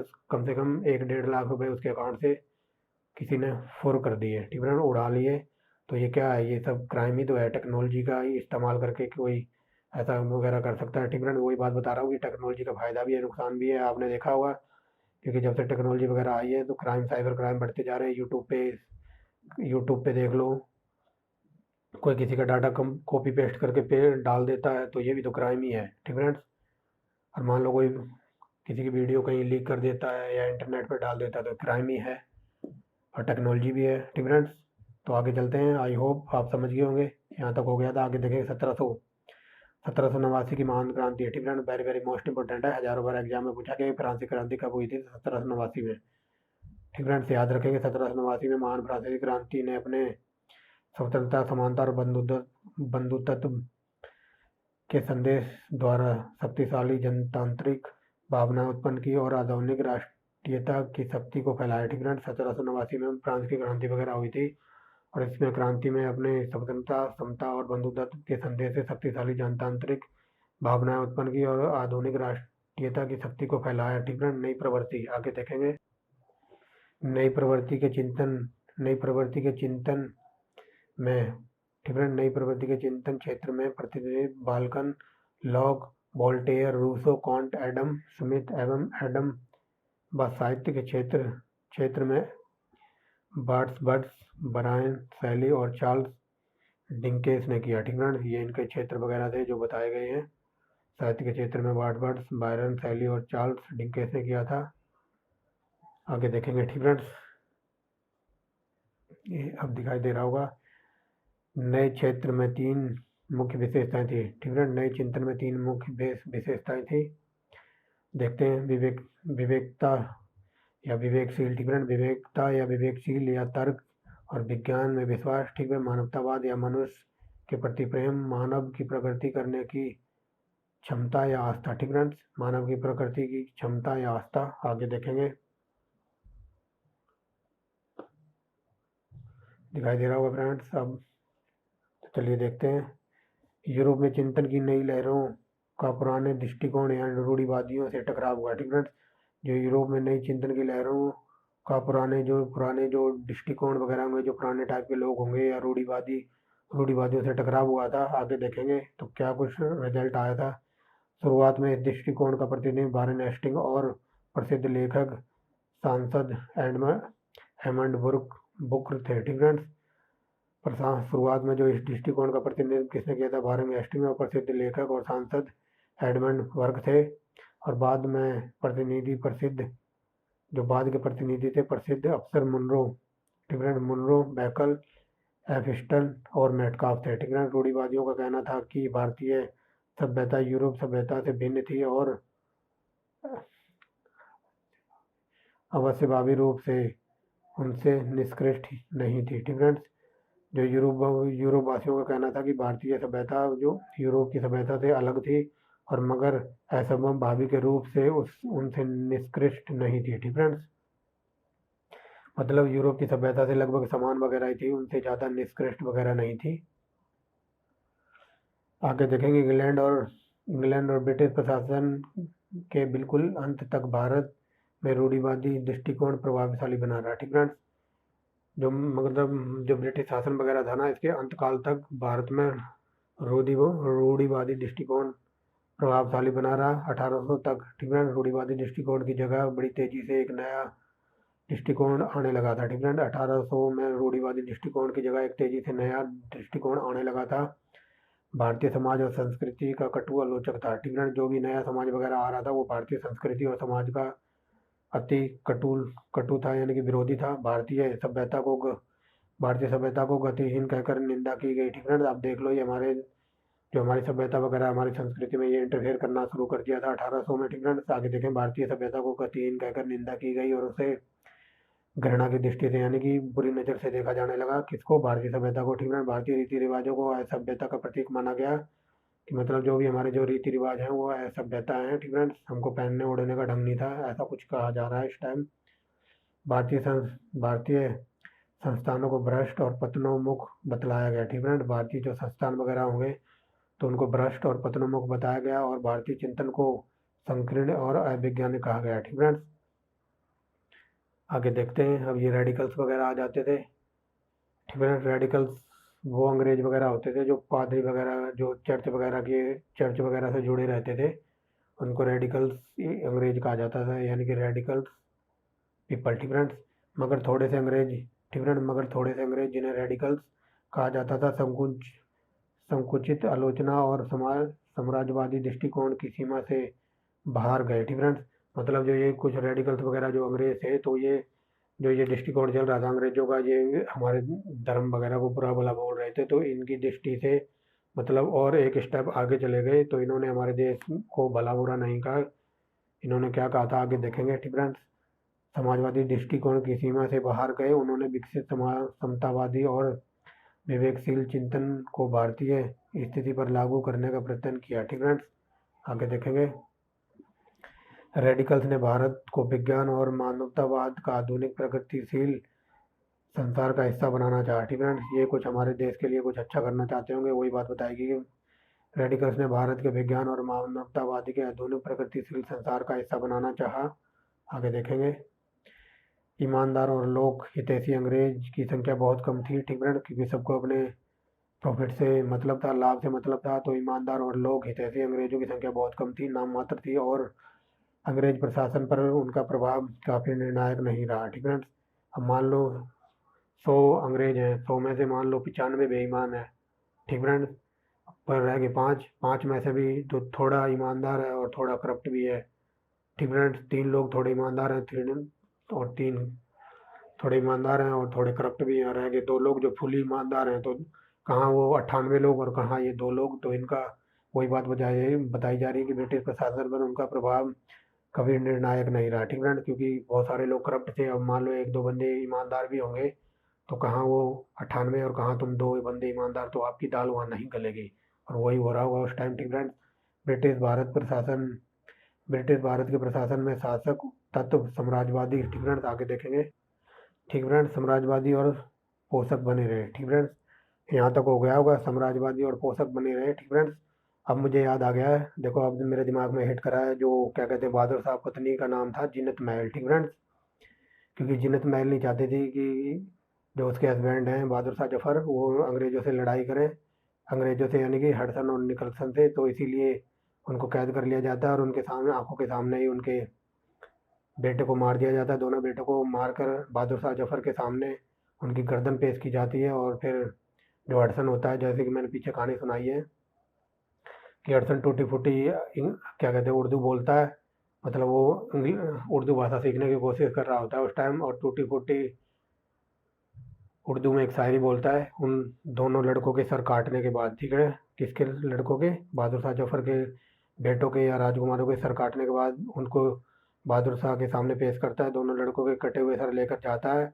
और वो कहता है कि अब तुम भीख मांगो अपनी जान की। तो वो शायरी याद रखना फ्रेंड्स, अगर अच्छी लगी हो तो लाइक एंड शेयर करना। ठीक फ्रेंड्स, वो ये बोलता है कि दम दमे में दम नहीं अब खैर मांगो जान की, कि दम दमे में दम नहीं अब खैर मांगो जान की, कि ए जफर अब ठंडी पड़ गई है शमशीर हिंदुस्तान की।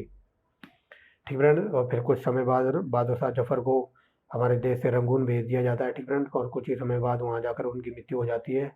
लेकिन जब उन्हें रंगून भेजा जाता है तब उनकी वाइफ जीनत महल है। ठीक फ्रेंड्स, या नाम याद रखना, अब मुझे याद आ गया है। जीनत महल एक शायरी बोलती हैं अपने हस्बैंड के लिए कि नए कपड़े पहनकर आऊँ जाऊँ या बाल सजाऊँ किसके लिए। ठीक फ्रेंड्स, नए कपड़े पहनकर आऊँ जाऊँ कहाँ और बाल सजाऊँ किसके लिए, वो शख्स तो शहर ही छोड़कर चला गया, अब मैं आऊँ जाऊँ किसके लिए। ठीक फ्रेंड्स, याद रखेंगे, यह शायरी उन्होंने अपने हस्बैंड के लिए कही थी कि नए कपड़े पहनकर आऊँ जाऊँ और बाल सजाऊँ किसके लिए, वो शख्स तो शहर छोड़कर ही चला गया, अब मैं आऊँ जाऊँ किसके लिए। जब उन्हें हमारे देश से रंगून में भेज दिया जाता है और कुछ समय बाद वहाँ उनकी मृत्यु हो जाती है। ठीक फ्रेंड्स, याद रखेंगे। तो यहाँ थे ना, अब चलते हैं यहाँ। बे नए विचारों और सुधारवादी उपायों को, ठीक है, बे नए विचारों और सुधारवादी उपायों को तभी और उसी हद तक लागू करते थे, ठीक है। जो नए उपाय वगैरह या कानून वगैरह होते होंगे वो तभी लागू करते होंगे जब व्यापारिक हितों और मुनाफे की प्रविष्टियों से वे नहीं टकराते थे, ठीक है। समझ गए होंगे, ये नए कानून वगैरह सुधार वगैरह जब भी लागू करते थे जब मुनाफे की प्रवृत्तियों से वे नहीं टकराते थे, ठीक है। आगे देखेंगे।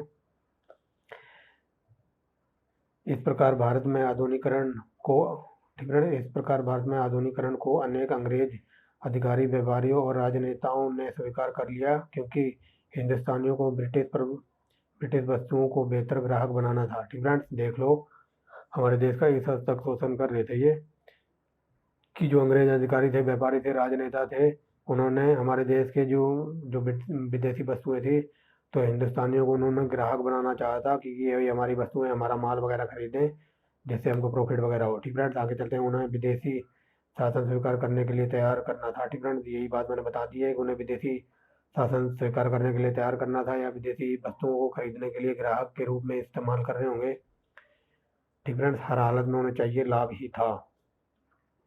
आगे देखेंगे। रूढ़िवाद भी पितृसत्तावाद के कट्टर हिमायती थे, ठीक है। रूढ़िवादी भी पितृसत्तावाद के कट्टर हिमायती थे, जिनके अंतर्गत भारतीय जनता के साथ बच्चे जैसा व्यवहार किया जा रहा था, ठीक है।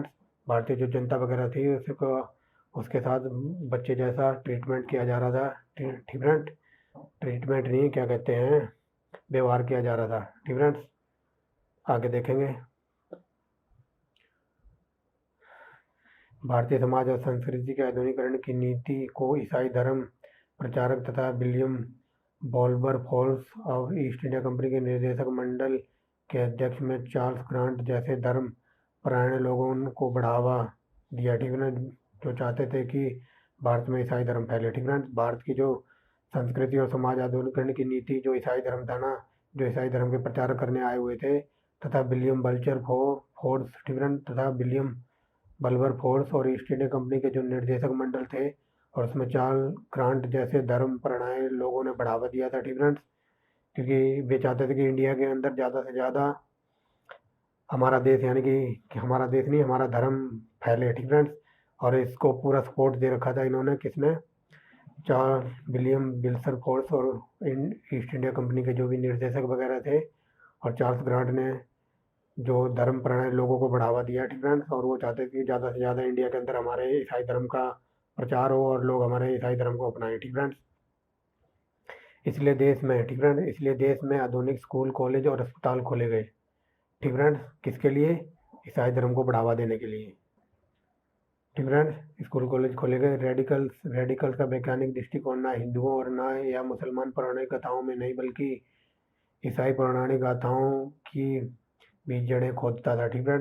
जो रेडिकल्स इंडियन वगैरह होंगे वो भारतीय दृष्टिकोण में ना केवल हिंदू और मुसलमान पौराणिक कथाओं से, बल्कि ईसाई पौराणिक कथाओं को भी जड़ें खोदता था। आगे देखेंगे। धर्म प्रवर्तकों पितृसत्तावादी समाजवादी नीतियों का भी समर्थन किया क्योंकि वे कानून तथा व्यवस्था, ठीक है, क्योंकि वे कानून व्यवस्था और ब्रिटिश प्रभुत्व को अपने धर्म प्रचार के काम के लिए आवश्यक समझते थे। आगे देखेंगे।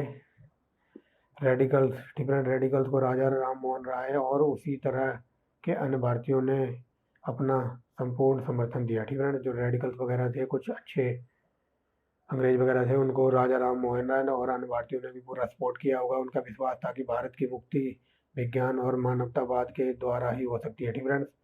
ऐसा मानते थे कौन? राजा राम मोहन राय और अन्य कुछ भारतीय थे जिन्होंने इनको सपोर्ट किया था। आगे देखेंगे। ब्रिटिश लोगों ने सुधारकों को अपना समर्थन देना क्रम से बंद कर दिया, ठीक है। ब्रिटिश जो लोग थे उन्होंने सुधारकों को अपना समर्थन देना बंद कर दिया। धीरे धीरे समाज कट्टरवादियों का पक्ष लेना शुरू कर दिया, ठीक है। धीरे धीरे समाज के कट्टरवादियों का पक्ष लेना शुरू कर दिया था किन्होंने? अंग्रेजों ने, क्योंकि इन्होंने सुधारकों को अपना समर्थन देना बंद कर दिया था, या ना अपना समर्थन वापस ले लिया था, और उन्होंने किसको सपोर्ट करना आरम्भ कर दिया था? कट्टरवादियों को, ठीक है। ठीक है। आप देखेंगे लोककारी नीति, ठीक है। लोककारी नीति देखेंगे। भारतीय समाज को उनकी कुरीतियों से मुक्त करने के लिए किए गए ब्रिटिश सरकारों का प्रयास कुल मिलाकर बहुत कम थे। ठीक फ्रेंड्स, अब देखिए यहाँ से मैंने मार्क कर दिया, भारतीय समाज को उनकी कुरीतियों से मुक्त करने के लिए किए गए ब्रिटिश सरकार के प्रयत्न बहुत ही कम थे। ठीक फ्रेंड्स, और वो कम क्यों थे अब देखेंगे। उनकी उनकी सबसे बड़ी उपलब्धि थी 1829 में सती प्रथा को गैर कानूनी घोषित करने की कार्रवाई। ठीक फ्रेंड्स, जो हमारे देश में जो भी सती प्रथा वगैरह या बलि प्रथा चल रही थी तो अंग्रेजों ने इन पर ज़्यादा ध्यान नहीं दिया। ठीक फ्रेंड्स, जब हमारे लोगों ने बहुत ही ज़्यादा विरोध किया या प्रदर्शन किया तब जाके अंग्रेजों की कान पे जूं रहेंगी, तब जाके इन्होंने कुछ किया था दिखावे के लिए। ठीक फ्रेंड्स, किया था दिखावे के लिए, तो वही बात बताई जा रही है। सरकार ने प्रयत्न मिलाकर कुछ बहुत कम किए थे। ठीक फ्रेंड्स, जो हमारे देश में बहुत ही क्रूतियाँ या आडंबर वगैरह चल रहे थे या जो प्रथाएं चल रही थी उनको सरकार ने प्रयास करने का बहुत ही कम प्रयत्न किया। आगे देखेंगे उनकी सबसे बड़ी उपलब्धि 1829 में सती को प्रथा को गैर कानूनी घोषित करने की कार्रवाई। ठीक फ्रेंड्स, कार्रवाई विलियम बेंटिंक ने घोषित की। ठीक फ्रेंड्स, हजारों बार ये क्वेश्चन पूछा गया कि 1800 सती प्रथा का अंत किसने किया था। विलियम बेंटिक ने किया था। कब किया था? 1829 में। और किसके प्रयासों से? तो राजा राम मोहन राय के प्रयासों से। ठीक फ्रेंड्स, विलियम बेंटिक ने घोषित किया कि पति की चिता पर विधवा को जल मरने की कार्रवाई में जो भी सहयोगी होंगे उन्हें अपराधी माना जाएगा। ठीक फ्रेंड्स, जैसे मैंने जब आपको पढ़ाया था मध्यकालीन भारत और क्या कहते हैं प्राचीन भारत, तो मैंने उसमें बताया था कि जो सती का अंत किया था, सती प्रथा ये होती थी कि मान लो कोई लेडीज है 30 साल की है, तो उसका हस्बैंड मर जाता था। जब उसे उसके हस्बैंड को जिंदा जलाया जाता, जिंदा नहीं मतलब मुर्दे को जलाया जाता था, डेड बॉडी को, तो जो उसकी वाइफ थी ना, जो वीडो हो गई थी, तो उसको भी जिंदा ही जलना पड़ता था उस अग्नि चिता में। That is called by the sati प्रथा। ठीक फ्रेंड्स, इसी को सती प्रथा कहा गया है कि अपने पति के साथ जिंदा ही अपनी पत्नी को भी जलना पड़ता था। That is called by the sati प्रथा। और वो कहते हैं ना कि नारियां सती होती रही। ठीक फ्रेंड्स, नारियां सती होती रही, भेड़िए तब भी मौन थे। ठीक फ्रेंड्स, नारियां सती होती रही, भेड़िए तब भी मौन थे। हमें पढ़ाया गया है कि अकबर महान थे, तो मैं पूछता हूँ राणा प्रताप कौन थे। ठीक फ्रेंड्स, अकबर महान नहीं था। कुछ लोग उसे महान बताते हैं, लेकिन मेरी दृष्टि से देखा जाए ना तो अकबर बिल्कुल महान नहीं था। जब पानीपत का 1556 में युद्ध हुआ था ना, तो अकबर की तरफ से कई जगह ऑप्शन में ये होता कि अकबर और हेमू के बीच हुई थी, लेकिन उस टाइम अकबर की सेना का नेतृत्व कर रहा था बैरम खान। ठीक है, क्योंकि अकबर उस टाइम 14 साल का था, लेकिन जो बैरम खान था ना, तो उसकी सेना का नेतृत्व कर रहा था अकबर की तरफ से। जो हेमू था उसकी आंख में तीर लगने के कारण उसे उसे बंदी बना लिया जाता है और अकबर के सामने पेश किया जाता है। ठीक फ्रेंड्स, तो अकबर उस टाइम 13-14 साल का होता है, तो वो अपने सिंहासन पर बैठा होता है। बैरम खान उसे पेश करता है हेमू को उसके दरबार में, तो उससे कहा जाता है कि मैं तुम्हें छोड़ सकता हूँ। अकबर ये कहता है कि मैं तुम्हें छोड़ सकता हूँ, बट तुम्हें मेरा एक काम करना होगा, और वो काम ये था कि तुम अपना हिंदू धर्म छोड़कर हमारा मुस्लिम धर्म अपना लो, तो मैं तुम्हारे जान बख्शने के लिए मैं छोड़ सकता हूँ। तो वो मना कर देता है। तो फिर जो बैरम खान होता है, ठीक है, क्या कहते हैं, जो हेमू होता है, हेमू के बाप को बुलाया जाता है। हेमू का बाप होता है उस टाइम 80 साल का। उस 80 साल के बूढ़े को घर से उठवाकर बादशाह अकबर अपने क्या कहते हैं अपने दरबार में पेश करता है। तो उसके बाप से कहता है, देखो मैं तुम्हारे बेटे को मारने जा रहा हूँ, अगर तुम्हें अपनी जान प्यारी है ना, तो तुम चाहो तो इस्लाम धर्म को स्वीकार कर सकते हो, तो मैं तुम्हें और तुम्हारे बेटे को छोड़ दूंगा। तो उसका बाप ये कहता है कि मैं 80 साल का बूढ़ा वो व्यक्ति हूँ, मैं अपने हिंदू धर्म में ही पला बड़ा हूँ और हिंदू धर्म में ही मैंने अपनी ज़िंदगी काटी है। तो कहता है मैं 80 साल के बुढ़ापे में अपना बुढ़ापा ख़राब नहीं करना चाहता और ना ही मैं इस्लाम धर्म को स्वीकार करना चाहता हूँ। तो अकबर सबसे पहले उसके बाप के सर को धड़ से अलग करवा देता है। ठीक फ्रेंड्स, और उसके बाद बैरम खान हेमू को मार डालता है। तो आप कैसे कह सकते हो कि अकबर महान था। ठीक फ्रेंड्स, और अकबर के हरम में ना, अकबर के हरम में 4000 लेडीजें वगैरह थी, और वो लेडीजें भी 13 से लेकर 24-25 साल तक की लड़कियां रखी जाती थी। ठीक फ्रेंड्स, वो लेडीजें नहीं कह सकते क्योंकि वो लड़कियां थी 13 से 25 साल की, जो फीमेल वगैरह होती है उसे लड़कियां ही बोलते हैं। तो ये लगभग 3-4 हज़ार लड़कियां रखता था अकबर अपने हरम में। ठीक फ्रेंड्स, और वो हरम जब मैंने पढ़ाया था ना, क्या कहते हैं, मध्यकालीन भारत, तो इस हरम के ऊपर मैंने पूरी डेफिनेशन बताई थी। तो उस हरम की रखवाली करते थे जो आज के टाइम किन्नर या हिजड़े बोले जाते हैं। ठीक है, थर्ड जेंडर जिनको बोला जाता था, वो उस हरम की रखवाली वगैरह करते थे। उस हरम में बादशाह के अलावा, ठीक फ्रेंड्स, बादशाह के अलावा किसी और पुरुष को जाने की इजाज़त नहीं होती थी, ठीक फ्रेंड्स। और 3-4 हज़ार लड़कियाँ, 13 से 24 25 साल की लड़कियाँ रखता था वो अपने हरम में, 3-4 हज़ार, ठीक फ्रेंड्स। अब वो आप समझ ही गए वो किस लिए रखता था, ठीक फ्रेंड्स। तो आप कैसे कह सकते हो कि अकबर महान था, ठीक फ्रेंड्स। ये यूपीएससी में क्वेश्चन, इंटरव्यू में क्वेश्चन बना है, ठीक फ्रेंड्स। तो आप देख लेना, कई बार यहाँ से इंटरव्यू में क्वेश्चन पूछ लिया जाता है कि आप अकबर को कैसे महान बता सकते हो, ठीक फ्रेंड्स। तो I hope you understand very well, but हम मुद्दे से भटक गए थे, क्योंकि ये सब मैंने आपको पढ़ा दिया डिटेल में, कब, मध्यकालीन भारत में और प्राचीन भारत में। बट अब हम चल रहे हैं आधुनिक यानी मॉडर्न हिस्ट्री पर। तो finally I am back on track, ठीक फ्रेंड्स। अब मैं मुद्दे पर आ रहा हूँ धीरे धीरे। 1 घंटे की वीडियो होगी, बस आप 15-20 मिनट और रुक जाइए, ठीक फ्रेंड्स। यहाँ मतलब सती प्रथा की बात हो रही थी ना, तो मतलब ये विलियम बेंटिक ने सती प्रथा पर अंत लगा, मतलब रोक लगा दी थी 1829 में, ये देखिए। और इसने ये कहा था कि मान लो अगर किसी हस्बैंड की मौत होती है और वो जो विधवा जल मरने की कोशिश करती है, या वो जो भी उस पर कार्रवाई होती है, तो उस कार्रवाई में जो भी सहयोगी होगा ना, तो वो अपराधी माना जाएगा, ठीक है ना। जब लेडीज वगैरह सती होती थी तो उस पर कार्रवाई वगैरह होती होगी, तो उस कार्रवाई में जो भी सहयोगी माना जाएगा तो उसको अपराधी माना जाएगा, ठीक है। आगे देखते हैं। राजा राम मोहन राय, ठीक है। राजा राम मोहन राय और अन्य प्रबुद्ध भारतीयों और धर्म प्रचारकों ने इस अमानवीय प्रथा को खत्म करने पर लगातार आंदोलन किए, तब जाकर सरकार सती प्रथा को रोकने के लिए सहमत हुई, जो कि मैंने पीछे बता दिया है। राजा राम मोहन राय ने और अनेक भारतीय धर्म प्रचारकों ने बहुत जोर शोर से इसका विरोध किया था, तब जाके ब्रिटिश सरकार की कान पर जूं रेंगी थी, तब जाके 1829 में लॉर्ड विलियम बेंटिक ने इस प्रथा को दबा दिया, यानी कि खत्म कर दिया, ठीक फ्रेंड्स। थोड़ी स्पीड में चलते हैं, आगे देखते हैं। इससे भी खतरनाक प्रथा अब आगे आएगी, ठीक फ्रेंड्स। 1 सेकेंड,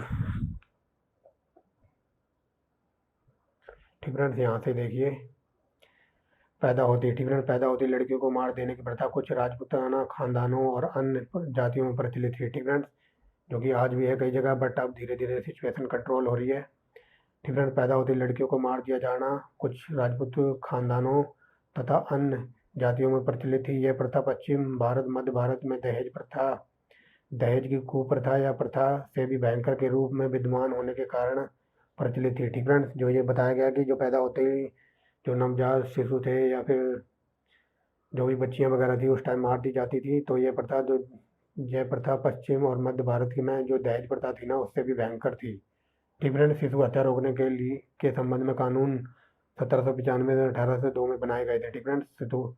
जो शिशुओं की हत्या हो रही थी उनको रोकने के लिए कानून 1795 में 1802 में बनाए गए थे, मगर इन्हें सख्ती से विलियम बेंटिक और हार्डिंग ने लागू किया। हार्डिंग ने नर बलि प्रथा को खत्म करने के लिए कानून बनाया, ठीक फ्रेंड्स। हजारों बार ये क्वेश्चन पूछा गया है कि मानव बलि की प्रथा कौन सी जाति में दी जाती थी, तो खोंड जाति, या कई जगह ये गोंड भी लिखा होता है, ठीक फ्रेंड्स, याद रखेंगे। जो हार्डिंग था, इसने जो नर बलि की प्रथा दी जाती थी, यानी कि आदमियों की बलि दी जाती थी, तो इस प्रथा को कानून बनाया था और इसने इस प्रथा को रोकने का प्रयास किया था, ठीक फ्रेंड्स। यह प्रथा खोंड या कई बार जगह ये खोंड या गोंड लिखा मिलता है, तो ऑप्शन में आप देख लेना।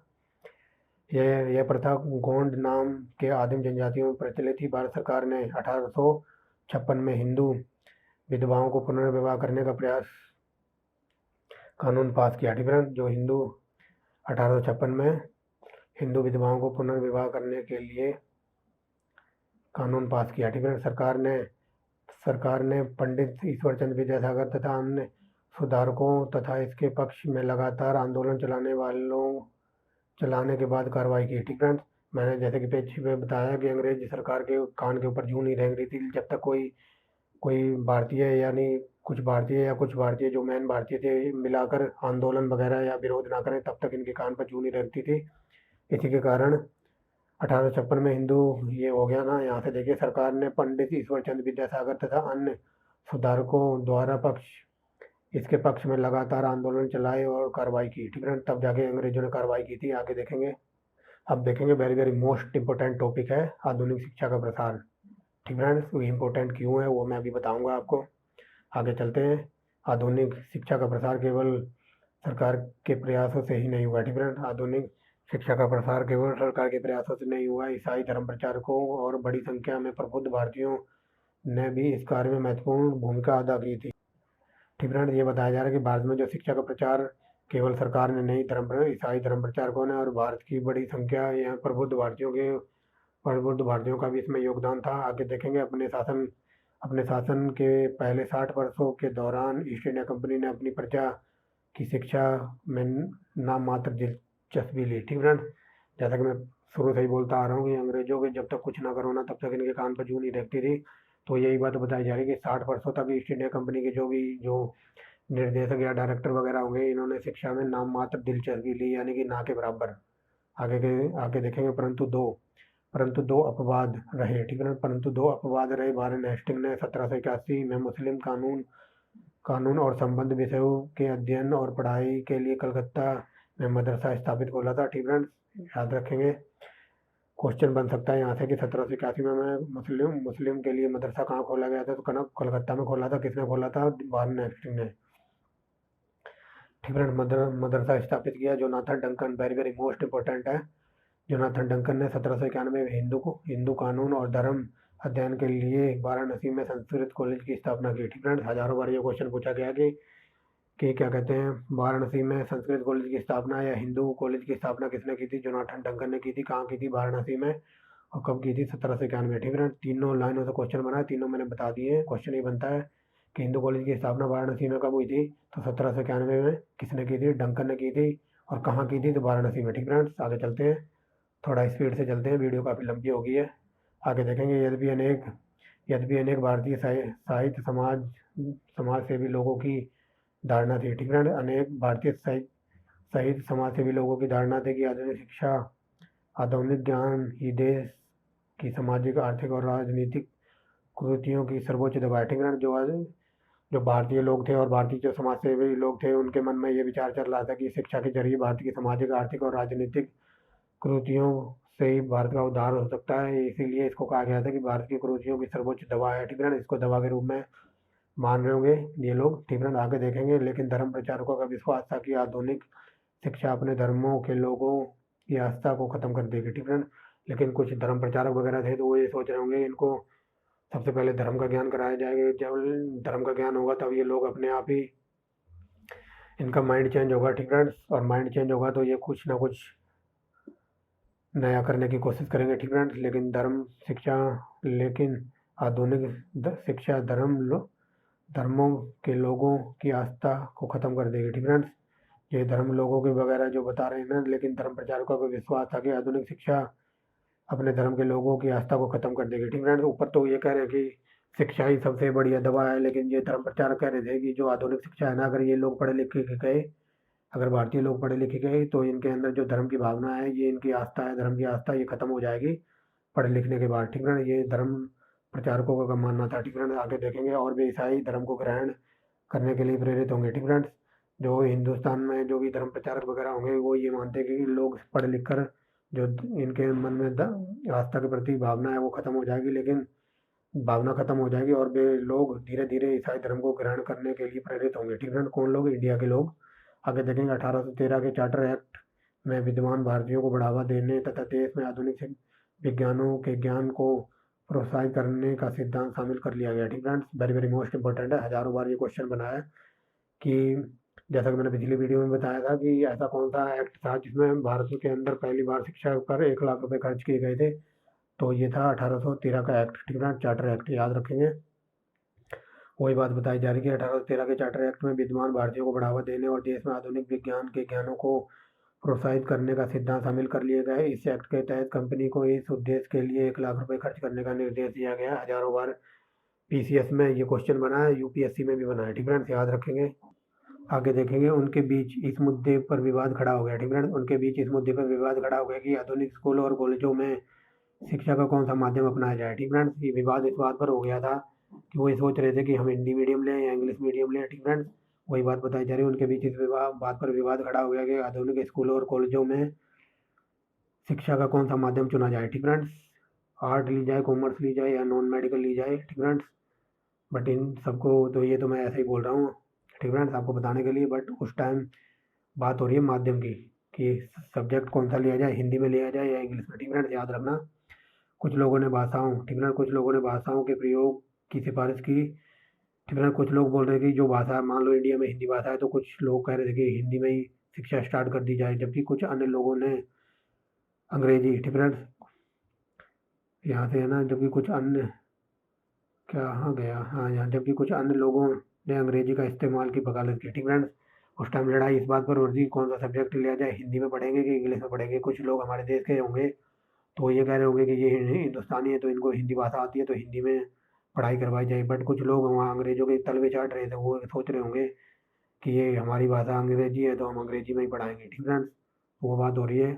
यहाँ देखो लिखा है ना, जबकि कुछ लोग अन्य लोग अंग्रेजी का इस्तेमाल पर वकालत कर रहे थे। ठीक फ्रेंड्स, आगे देखेंगे दोनों विवाद। ठीक फ्रेंड्स, दोनों विवाद 1835 में खत्म हुए। ठीक फ्रेंड्स, दोनों विवाद 1835 में खत्म हुए। कौन आ गया यहाँ पर 1835 में, वो आ गया मैकाले। ठीक फ्रेंड्स, आगे देखेंगे दोनों विवाद 1835 में खत्म हुए जब भारत सरकार ने निर्णय लिया कि जो भी सीमित संसाधन है वह देने को तैयार है। ठीक फ्रेंड्स, इन्होंने कहा कि जो भी हमारे से करता धरता है, जो भी हमारे से किया जाएगा वो हम, जो भी संसाधन या फैसिलिटी वगैरह हुई वो हम देने के लिए तैयार हैं। आगे देखेंगे उसे पश्चाताय। ठीक फ्रेंड्स, पश्चाताय विज्ञान और पश्चाताय साहित्य को केवल अंग्रेजी भाषा के माध्यम से पढ़ाने के लिए लाएगी। ठीक फ्रेंड्स, देख लो अंग्रेजी भाषा थोप दी गई है। आगे देखेंगे लॉर्ड मैकाले उस संसद गवर्नर जनरल की काउंसिलिंग का विधि सदस्य था। ठीक फ्रेंड्स, ये कोई क्या कहते हैं कमेटी वगैरह बनाई हुई होगी। ठीक फ्रेंड्स, और काउंसिल कमेटी वगैरह बनाई होगी और उसका सदस्य था कौन, ये लॉर्ड मैकाले। ठीक फ्रेंड्स, लॉर्ड मैकाले उस गवर्नर जनरल की काउंसिलिंग विधि का सदस्य था। उसने यह प्रसिद्ध लोक पत्र ठीक है उसने प्रसिद्ध लोक पत्र में यह तर्क दिया कि भारतीय भाषाएं इतनी विकसित नहीं है। ठीक फ्रेंड, देख लो ये अब हमारे ऊपर अंग्रेजी थोपना चाहता है और क्या बोल रहा है कि भारतीय भाषाएं इतनी विकसित नहीं है कि इस उद्देश्य को पूरा कर सके और प्राच्य विद्या यूरोपीय विद्या से बिल्कुल निष्कृष्ट है। ठीक फ्रेंड्स, आगे देखेंगे। अब देखना ये क्या कहता है आगे। ठीक फ्रेंड्स, अब दिखाई दे रहा होगा। राजा राम मोहन राय के नेतृत्व में उस समय के अधिकांश प्रगतिशील भारतीयों ने जोरदार ढंग से पाश्चात्य विज्ञान और अध्ययन की वकालत की। ठीक फ्रेंड्स, ये इस चीज़ की वकालत कर रहे थे, वे पाश्चात्य विज्ञान को आधुनिक पश्चिम और वैज्ञानिक तथा लोकतांत्रिक चिंतन के खजाने की कुंजी के रूप में देख रहे थे। ठीक फ्रेंड्स, कौन लोग, ये राजा राम मोहन राय वगैरह और जो ये धर्म प्रचारक वगैरह होंगे उस टाइम की बात हो रही है। ठीक फ्रेंड्स, लेकिन मैकाले ये कह रहा था जो पाश्चात्य विज्ञान और जो साहित्य की शिक्षा है वो अंग्रेजी में प्रोवाइड कराएंगे, बट ये लोग इस चीज़ को पश्चिमी के विज्ञान तथा लोकतांत्रिक चिंतन के खजाने की कुंजी के रूप में देख रहे थे। किसको, पाश्चात्य विज्ञान और पाश्चात्य साहित्य की शिक्षा को। ठीक फ्रेंड्स, आगे देखेंगे। अब देखिए, भारत सरकार ने विशेषकर बंगाल 1835 में निर्णय पर तेजी से कार्रवाई की और अपने स्कूलों और कॉलेजों में अंग्रेजी शिक्षा का माध्यम बना दिया। ठीक फ्रेंड, देख लो अंग्रेजी शिक्षा थोप दी गई हमारे ऊपर। ठीक फ्रेंड, भारत सरकार ने विशेषकर बंगाल में 1835 में तेजी से निर्णय की कार्रवाई की और और अपने स्कूलों और कॉलेजों में अंग्रेजी शिक्षा का माध्यम बना दिया। ठीक फ्रेंड्स, आगे देखेंगे। शिक्षा पर खर्च की कमी को पूरा करने के लिए अधोगामी निस्संदन सिद्धांत या नीचे से ऊपर छन जाने का सिद्धांत का सहारा लिया गया। ठीक फ्रेंड्स, ये बात बताई जा रही है। इंग्लिश में देख लो, डाउनवर्ड फिल्ट्रेशन थ्योरी कहा गया था इसको, कि जो भी शिक्षा वगैरह है ना वो ऊपर से छन के नीचे तक आएगी। ठीक फ्रेंड्स, यानी कि जो एवन क्वालिटी की शिक्षा है वो ऊपर से लोगों को दी जाएगी और जो कुछ बची कुची होगी वो नीचे के लोगों तक पहुंचेगी। वही बात बताया गया है कि शिक्षा पर खर्च की कमी को पूरा करने के लिए अधोगामी निस्संदन सिद्धांत या नीचे की ओर छन कर जाने के सिद्धांत यानी कि डाउनवर्ड फिल्ट्रेशन थ्योरी का सहारा लिया गया। अब देखते हैं ये क्या था। इस प्रकार यह समझा गया कि शिक्षा और आधुनिक विचार उच्च वर्णों से छन कर या निकल कर निचले लोगों को प्राप्त होंगे। ठीक है, जो एवन क्वालिटी के लोग होंगे, अमीर वगैरह, तो उनको एवन क्वालिटी की शिक्षा वगैरह दी जाती होगी। तो वही बात बताई जा रही है कि इस प्रकार यह समझा गया कि शिक्षा और आधुनिक प्रचार उच्च वर्णों से छन कर या निकल कर निचले वर्णों को प्राप्त होंगे। हालांकि इसे सरकारी तौर पर 1854 में छोड़ दिया गया था, यानी कि समाप्त कर दिया गया था। अब आगे देखेंगे भारत में शिक्षा के विकास में भारत मंत्री, ठीक है, भारत में शिक्षा के विकास में भारत मंत्री की 1854 की शिक्षा विषयक विज्ञप्ति यानी कि एजुकेशनल डिस्पैच, ठीक है, विज्ञप्ति यानी कि एजुकेशनल डिस्पैच एक और महत्वपूर्ण कदम, ठीक है। 1854 में जो भारतीय शिक्षा विकास मंत्री थे तो उन्होंने एक एजुकेशनल डिस्पैच और एक महत्वपूर्ण कदम उठाया वगैरह हुआ, वो देखेंगे नेक्स्ट, ठीक है। महत्वपूर्ण कदम थी इस विज्ञप्ति ने, ठीक है, इस विज्ञप्ति ने यानी कि एजुकेशनल डिस्पैच ने भारत सरकार से जन शिक्षा की जिम्मेदारी लेने को कहा। आगे देखेंगे, यहाँ से देखिए, विज्ञप्ति द्वारा दिए गए निर्देशों के अनुसार सभी प्रांतों में शिक्षा विभाग बनाने और 1857 में कलकत्ता, मद्रास और मुंबई में संबंधकारी, ठीक है, संबंधकारी विश्वविद्यालयों की स्थापना हुई, ठीक है। प्रसिद्ध बंगाल उपन्यासकार बंकिम चंद्र चटर्जी 1858 में बंगाल विश्वविद्यालय के स्नातकों, ठीक है, बंगाल विश्वविद्यालय के प्रथम 2 स्नातकों में से एक थे, ठीक है। जो ये कॉलेज वगैरह खोला गया था 1857 में बंगाल में, तो इसमें जो भी एजुकेशनल यानी कि जो भी क्या कहते हैं ग्रेजुएट वगैरह हुए होंगे, 2 स्नातकार ग्रेजुएट हुए थे, उनमें से एक थे बंकिम चंद्र चटर्जी, ठीक है, याद रखेंगे। आगे देखेंगे, ठीक है, यहाँ से देखेंगे कंपनी का, ठीक है, कंपनी का प्रशासन का खर्च कम करने की चिंता थी, ठीक है। कंपनी को प्रशासन का खर्च कम करने की चिंता कम थी, इसके लिए सरकार शिक्षित भारतीयों की संख्या बढ़ाना चाहती थी, ठीक है। कंपनी का प्राइम टारगेट था ना, वो प्रशासन का खर्च को कम करने की थी, ठीक है, और इसके लिए शिक्षित भारतीयों की संख्या को बढ़ाना था, ठीक है। अभी देख लो, ये सोच रहे हैं कि हमारा खर्च कम होगा, कब कम होगा, खर्च जब कम होगा जब हम भारतीयों को ज़्यादा से ज़्यादा पढ़ाएंगे, क्योंकि भारतीय लोग सस्ते मतलब कम रुपए में काम करने के लिए तैयार हो जाते हैं, ठीक है, कम पेमेंट पर। तो वही बात हो रही है, इसके लिए सरकार शिक्षित भारतीयों की संख्या को बढ़ाना चाहती थी, जिससे प्रशासन और ब्रिटिश प्रशासन प्रतिष्ठानों के छोटे कर्मचारियों की संख्या बढ़ी और बढ़ती हुई जरूरतों को पूरा कर सके, ठीक है। आगे देखेंगे,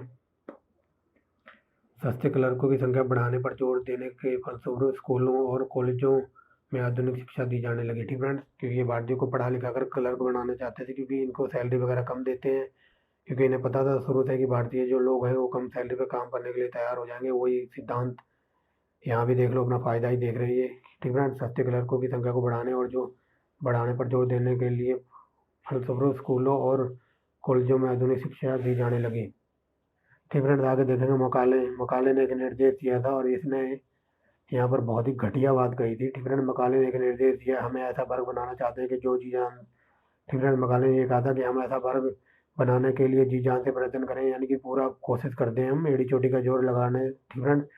हमें ऐसा वर्ग बनाने के लिए जी जान से प्रयत्न करना चाहिए जो हमारे और उन करोड़ों लोगों के बीच जिन पर हम शासन करते हैं, ठीक है, जो हमारे और उन करोड़ों लोगों के बीच जिन पर हम शासन करते हैं दुर्भाषीय, ठीक है, दुर्भाषीय का काम कर सके, यानी कि दोनों तरफा वो काम कर सके, ठीक है। हम उन लोगों पर वर्ग, ठीक है, हम उन लोगों का वर्ग हो सकते हैं, ठीक है, जो दुर्भाषियों का काम करें, और जो ये लोग थे ना, ये उन लोगों का वर्ग हो सकता है जो रक्त और रंग की दृष्टि से भारतीय हो, ठीक है।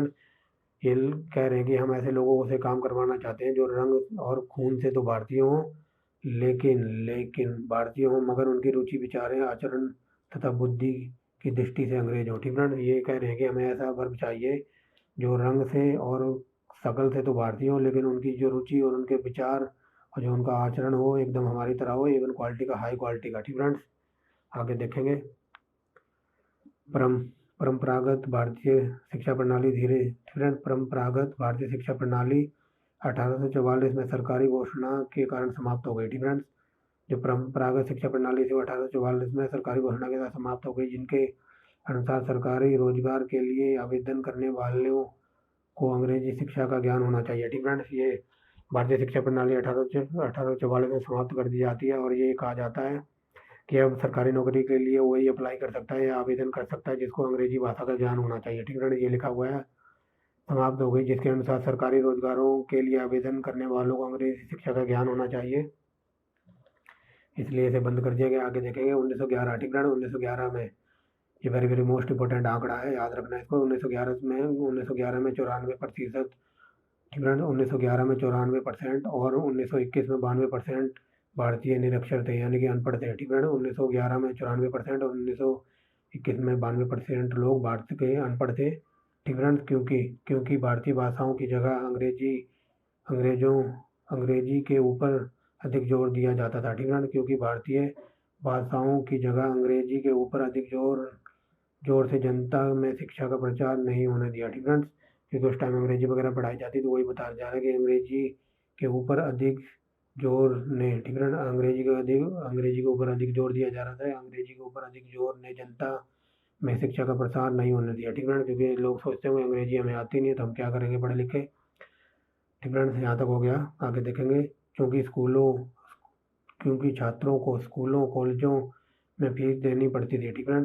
क्योंकि छात्रों को स्कूलों और कॉलेजों में फीस देनी पड़ती है, इसलिए शिक्षा काफ़ी महंगी थी। अंत धनी वर्ग और शहरी लोग का इस पर एकाधिकार हो गया। किस पर? शिक्षा पर।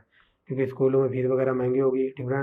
और इसी वजह से शिक्षा महंगी होगी और धनी लोग और शहरी लोग ही शिक्षा ले पाते होंगे, क्योंकि इनके पास पैसा वगैरह था, ठीक है। आगे देखेंगे।